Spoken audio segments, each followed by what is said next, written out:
9th class के दो students rosemary international school के बंद स्टाफ रूम के सामने खड़े थे।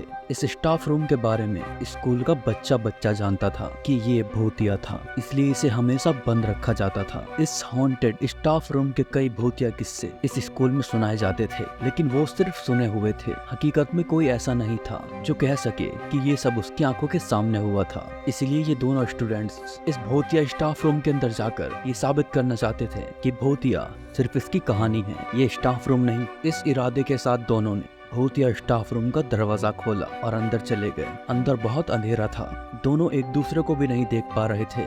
दोनों एक दूसरे का हाथ पकड़कर अंदर जा रहे थे। अचानक घुंघरू की आवाज आती है। उनको ऐसा लग रहा था जैसे कोई घुंघरू पहने उनके पास दौड़ रहा।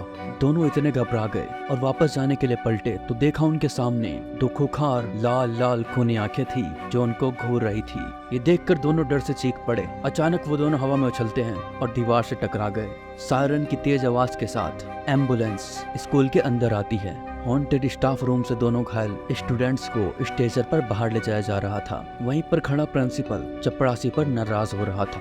वो उससे कहता है, तुमको पता है स्कूल के स्टाफ रूम के अंदर जाना सख्त मना है, तो ताला क्यों नहीं लगा कर रखा। चपरासी कहता है, कितना भी बड़ा ताला लगा लो सुबह को टूटा ही मिलता है। रात भर वो स्कूल में ही घूमती रहती है, चाहे पूछ लो नाइट वॉचमैन से, वो लोग स्कूल की तरफ देखते तक नहीं है रात को। प्रिंसिपल ने एक लोहे की मजबूत जंजीर मंगाकर दरवाजे पर वेल्डिंग करा दी, लेकिन उनके पलटते ही जंजीर मोम की तरह पिघल गई और अंदर से कोई दरवाजा पीटते हुए बहुत जोर से हंसने लगा। ये देखकर प्रिंसिपल, चपरासी और दूसरे लोग डर से कांपते हुए जल्दी से वहां से निकल गए। रोजमेरी इंटरनेशनल स्कूल में हुए इस हादसे की खबर पैरानॉर्मल स्पेशलिस्ट मदन ने पढ़ी। अगले दिन वो प्रिंसिपल के सामने बैठा हुआ था। प्रिंसिपल ने उसे बताया, कुछ साल पहले स्टाफ रूम में अचानक से हॉन्टिंग स्टार्ट हो गई थी और रात में पूरे स्कूल में घुंघरू की आवाज सुनाई देने लगी थी। रात में तो कोई स्कूल में नहीं होता है, लेकिन दिन में स्टाफ रूम की सेफ्टी के लिए दिन में ताला लगाने लगे, लेकिन सुबह वो ताला टूटा हुआ मिलता था। इसलिए स्टूडेंट को साफ मना है वो स्कूल स्टाफ रूम में न जाएं। लेकिन इस उम्र के बच्चों की जागरूकता बहुत अधिक होती है, इसलिए कोई ना कोई स्टाफ रूम के अंदर चला ही जाता है और हादसे का शिकार हो जाता है। तब मदन कहता है कि मैं उस हॉन्टेड स्टाफ रूम को अंदर से देखना चाहता हूँ। प्रिंसिपल ने मदन को चपरासी के साथ स्टाफ रूम में जाने के लिए भेज दिया। चपरासी स्टाफ रूम के बाहर मदन को ले जाकर बोला, सर इसके ज्यादा आगे जाने की हिम्मत मुझ में नहीं है। मदन स्टाफ रूम का दरवाजा खोलता है, लेकिन वो खुला ही नहीं। मदन पूरी ताकत से दरवाजे को धकेलता है, लेकिन दरवाजा बिल्कुल भी हिलता नहीं है। मदन कंधे से हिट करता है, तब भी दरवाजा नहीं खुला। वो वापस थक हार कर लौटता है, तभी तेज आवाज के साथ दरवाजा खुलता है। ये देखकर चपरासी घबराकर भाग गया। मदन तो कई बार ऐसी चीजें देख चुका था, इसलिए वो आगे बढ़ता है और दरवाजे की दहलीज पर खड़ा हो जाता है। अंदर बिल्कुल अंधेरा था। ये देखकर वो बिल्कुल हैरान रह गया। मदन वहीं खड़ा होकर अंदर देखने लगा। वो अंदर के हालात को समझना चाहता था, लेकिन अंदर बिल्कुल सन्नाटा होता है। अचानक दो भयानक खूंखार लाल आंखें दिखाई देती हैं, जिनसे खून टपक रहा था। वो तेजी से मदन की ओर आती है, जैसे उस पर अटैक करने वाली हो, लेकिन मदन बिना डरे हुए खड़ा था। तभी तेज आवाज के साथ दरवाजा बंद होता है और वो मदन के मुंह पर लग जाता है। मदन की नाक से खून निकलने लगता है और अंदर से हंसने की डरावनी आवाजें आने लगती हैं। मदन वापस प्रिंसिपल के पास जाता है और रात को स्कूल में रहने की परमिशन मांगता है। मदन के सर पर चोट और नाक से बहते हुए खून को देखकर प्रिंसिपल घबरा गया। उसने रात को रुकने की परमिशन देने से मना कर दिया। वो नहीं चाहता था कि मदन के साथ कुछ बुरा हो जाए और इसका सारा ब्लेम रोजमेरी इंटरनेशनल स्कूल पर आ जाए। लेकिन मदन जब अपनी जिद पर अड़ा रहा, तब प्रिंसिपल ने इस शर्त पर स्कूल में रात गुजारने की इजाजत दे दी कि इसके साथ जो भी होगा उसका जिम्मेदार वो खुद होगा। मदन ने तुरंत हाँ कर दी।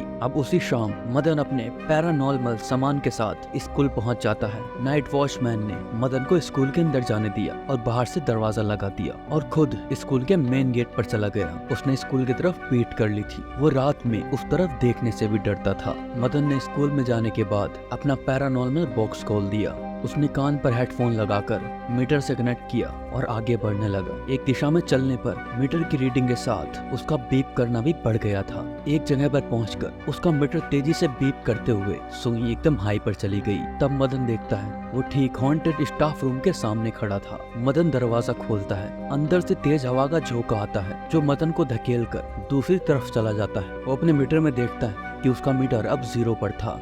मदन ने मीटर को चारों ओर घुमाया, लेकिन अब मीटर 0 पर ही था। स्कूल में कहीं से उसे घुंघरू की आवाज आती है, जैसे कोई पैर पर घुंघरू बांधकर नाच रहा हो। मदन आवाज की दिशा में जाने लगता है। अब मीटर में रीडिंग भी बढ़ने लगती है। मदन घुंघरू की आवाज का पीछा करते हुए एक जगह पहुंचता है, जहां पर मीटर की बीप की आवाज भी बहुत तेज हो जाती है। मदन देखता है वो क्लासिकल डांस रूम के बाहर होता है, जहाँ पर बच्चों को डांस सिखाया जाता था। वो दरवाजा खोलकर अंदर जाता है। मीटर तेजी से बीप करते हुए हाई पर चला जाता है। उसने अंदर पहुंचकर जो देखा वो आज तक उसने कभी नहीं देखा था। स्टेज पर 2 घुंघरू डांस कर रहे थे। मदन हैरानी से देखता रहा। उसने अपना कैमरा निकाला और रिकॉर्डिंग करने लगा। अचानक वहाँ पर रखी एक चेयर हवा में उछली और सीधा मदन से टकरा गई। मदन टकराकर फर्श पर गिर जाता है और बेहोश हो गया। अचानक मदन के दोनों पैर हवा में ऊपर होते हैं। अब कोई पैरों से घसीटकर बेहोश मदन को स्कूल में कहीं ले जा रहा था। वो घसीटते हुए मदन को स्टाफ रूम के अंदर ले गया। चारों तरफ सन्नाटा होता है। बेहोश मदन की आंख खुलती है तो वो हैरानी से चीखता है। वो स्टाफ रूम में उल्टा लटका हुआ था। मदन पागलों की तरह मदद के लिए चीखने लगता है। मदन की चीख स्कूल के मेन गेट पर बैठे वॉचमैन को भी सुनाई दे रही थी, लेकिन उसने अपने कान में हेडफोन लगाया और फुल साउंड में म्यूजिक को प्ले कर दिया और डर से कांपता रहा। तभी उल्टे लटके मदन को घुंघरू की आवाज सुनाई देने लगी, जैसे घुंघरू पहने कोई उसकी तरफ आ रहा था। मदन ने चीखना बंद कर दिया और करीब आते घुंघरू वाले कदमों का इंतजार करने लगा। जैसे ही वो करीब आती आवाज दरवाजे पर पहुंचती, चारों तरफ सन्नाटा छा जाता है। कोई आवाज कहीं से नहीं आ रही थी। मदन बेसब्री से देखता रहा कोई अंदर आएगा, लेकिन चारों तरफ सिर्फ खामोशी थी। तभी मदन कहता है, कौन है, सामने क्यों नहीं आते, सामने आओ मेरे। मगर चारों तरफ सिर्फ सन्नाटा होता है। अचानक स्टाफ रूम की सारी चीजें हवा में उड़ने लगी, जैसे वो मदन पर अटैक करने वाली हो। ये देखकर मदन को अपनी मौत अपने सामने दिखाई दे रही थी। अचानक वो भयानक लाल खूनी आंखें मदन को दिखाई दी।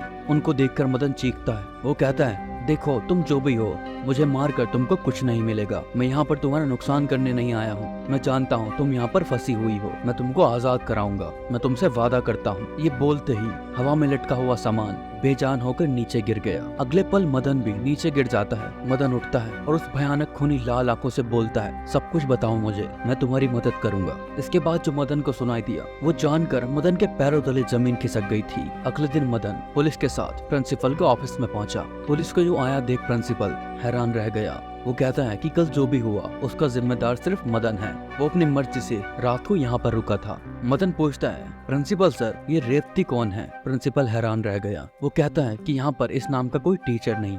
तब मदन याद दिलाता है, रेवती डांस टीचर थी, जिसे आपने क्लासिकल डांस सिखाने के लिए अपॉइंट किया था। अब प्रिंसिपल को याद आता है, अच्छा डांस टीचर रेवती, वो तो बहुत पुरानी बात हो गई। अपॉइंट होने के बाद से कुछ दिन बाद ही रेवती ने स्कूल आना बंद कर दिया था। हमने पता भी लगाया, लेकिन वो अपना नंबर बंद कर चुकी थी।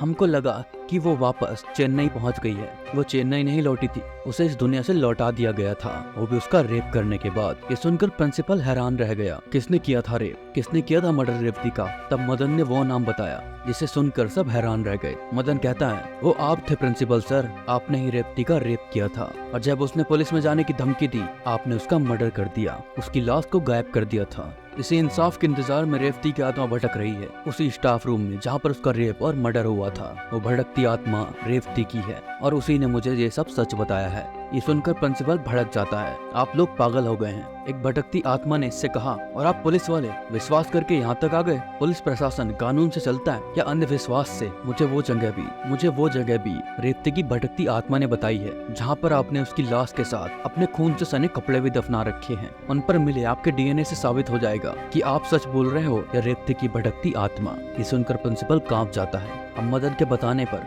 पुलिस ने हॉन्टेड स्टाफ रूम की एक दीवार को खोदा, जिसमें रेवती की लाश के साथ जिसमें प्रिंसिपल के खून से सने कपड़े भी थे। हाथापाई के कारण प्रिंसिपल भी घायल हो गया था, जिसका खून भी उसके कपड़ों पर लग गया था। कोर्ट में प्रिंसिपल अपराधी साबित हो गया और आज वो जेल में उम्र कैद की सजा काट रहा है।